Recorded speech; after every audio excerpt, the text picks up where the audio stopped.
Nhâm nhâm.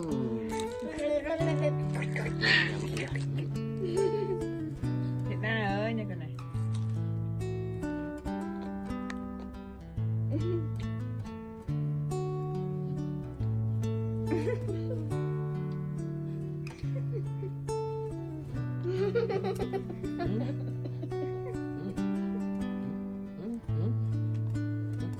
Khăn à? Này này này.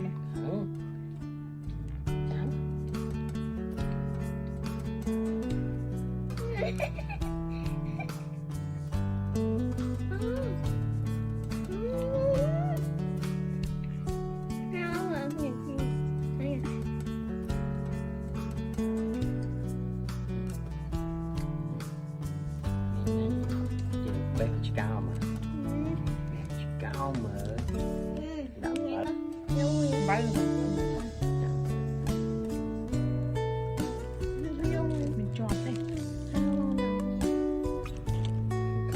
Cái nó bay phi cho nó sợ mà đông lên Đạn đấy.